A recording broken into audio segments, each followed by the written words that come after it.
Hello, everyone, and welcome to this teaching tip about strategies for responding effectively to challenging student situations, utilizing a concept of reacting versus responding. My name is Amy Brandt, and I am the embedded wellness counselor for the College of Veterinary Medicine. I'm so glad to be able to join you today for this teaching tip. So today I'd like to talk to you about a concept that can be helpful when you're thinking about the interactions that you may be having with students.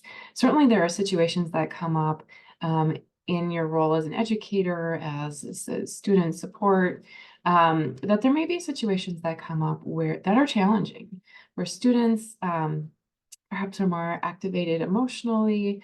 There may be something that catches you off guard, and something that may happen for us as humans is that we may notice the urge to react, which can have some implications. So I'm going to give you an overview of what this is, this difference between reacting and responding, and how we can utilize that to be mindful of our interactions with students and to be as effective as we can in those interactions. So first of all, looking at reacting. So when we are reacting to a situation, typically this is more automatic, more unconscious. And what we might be experiencing in our body, possible cues that could let us know that we're reacting, is that we may experience a rush of emotion. Our body muscles may tighten, and typically there is an increased sense of urgency, whether that is responding to an email. Maybe someone is meeting with you and you notice this rush of emotion and urgency to say something or do something, or have the pressure of like, I have to figure this out right now. The impact of reacting is that perhaps unintentionally, we may have a higher intensity of response. And when this happens, this can impact our interactions with those around us. So when we have a higher intensity of response, other people often do pick up on that, especially if a student has a history of trauma. They tend to be very aware of different types of cues. So an example of a higher intensity of response, maybe our words are faster, maybe louder. We may use words that maybe could feel judgmental to someone else, might feel some all or nothing responses when we have that higher intensity. When we have a higher intensity, the content of what we're saying may not actually be different, but it may be in the delivery that might be harder for students to be present with, especially if they have a history of trauma. So other impacts when we're reacting, this can decrease a sense of trust in relationships and may increase defensiveness in the other person and overall conflict. So then what is responding? So if reacting is more unconscious, automatic, responding has an element of intention to it and awareness.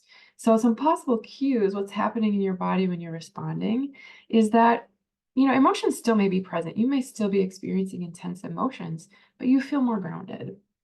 You have an experience perhaps of intuition of this feels right, this feels effective, and you're feeling more present in the moment.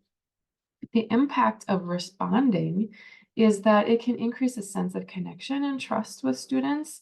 They can, again, students pick up on things and they may feel just more comfortable having a conversation with you. And this can increase the ability for effective conversations and problem solving. So when we're responding, we still may keep our same limits, our same boundaries. But when we're giving that information to the student, they may be more able to absorb that information. And when we're thinking of the difference between reacting and responding, we all have times when we are more in that experience of reacting. We're human, this happens. And so it's all about knowing your own cues. What are cues for you? When do you notice that you're reacting? And what's the impact? What are things that help you respond in those moments that you're in? Or moving from reacting to responding in order to be present and effective as possible in those interactions with students. So I'd like to share just one strategy with you. If you are noticing yourself in a situation where that urge to react is there, there's a strategy called the stop strategy that can be helpful. So this may be useful in a situation perhaps where you feel caught off guard. Maybe you're lecturing and you get some feedback from a student that is challenging in that moment. Maybe there's a situation where you're not feeling respected or heard. Um, Maybe you're feeling pressure to give an answer or to do something that you're feeling maybe is out of your scope in that moment, or you're feeling kind of overwhelmed yourself. So the stop strategy is a four-part strategy that can be helpful in those moments. And there's four steps, which I'm going to go in a little bit more in depth on the next slide. I do have a website at the bottom of the slide here that gives a little bit more information about what this strategy is. So we're going to look at stop, take a step back, observe, and proceed mindfully. So the first step is just that, to stop. Just notice what's happening, notice that urge to react, and just stop. For some people, they might imagine a stop sign, or it's just they just notice. The second step is to take a step back. And this is really important when we're noticing that urge to react, because often in that moment, there's that surge of emotion, there may be that sense of urgency. And so something that's really helpful is to slow our response down. This may be as simple as just taking a moment to breathe. Another strategy that a lot of people have used is if you have a water bottle nearby or a glass of water, take a sip of water. Gives you just a little bit of time. Maybe ground yourself by looking out the window. If you have the ability, you might excuse yourself for a moment. Say, I have to attend something. I'll be back in just a few moments. Sometimes you may not be able to do that if you're lecturing or you're in a meeting where you can't leave in that moment. But there are some other steps that you could do. Again, that grounding, that breathing. You could also gently ask for clarification of a question. And part of this might be to buy yourself some time. Okay, I'm not quite sure. I'm feeling some rush of emotion. I need a little bit more time before I respond here. So that's another strategy you could use. The third step is to observe. Notice what is happening within yourself and around you. So first we stop, then we take a step back, and now we're observing. What am I feeling? What urges am I noticing?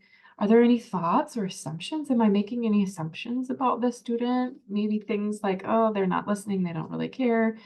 Maybe feelings of overwhelmed, frustration, irritation.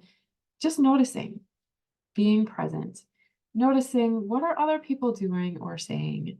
Am I gathering all of the information that's helpful? And then finally, after you've done that, you've kind of touched base with yourself, you've gathered more information. The fourth step is to proceed mindfully. Asking yourself, what is the most effective next step? How can I connect with this student? Again, connecting with a student doesn't mean that you greatly change your expectations or what you're asking of the student. Connecting with a student may look like seeing with them, how are you feeling about this? Is there anything I can do to support you? Maybe helping connect them with resources for additional support. Asking yourself, how can I be trauma informed in my response? That might be things like slowing down the response, involving the student in problem solving options, being mindful of, tone, of delivery, of, where are we having this conversation? Maybe it would be helpful to have it in a more private location. And then finally, that last question on the slide, do I need to come back to this conversation later? Maybe you don't have all the information that you need. Maybe you need to do some research, letting yourself come back to that conversation if helpful. So these are just a few steps to keep in mind when you're in interactions with students. Again, situations can come up that we may not feel prepared for, or we feel kind of caught off guard. And so this stop skill of stopping, taking a step back, observing what's happening within myself and around me, and then asking that question, how can I proceed mindfully, can be very helpful as we're interacting with students and providing support and direction. Thank you for joining this teaching tip. If you have any additional questions, do not hesitate to reach out. Thank you.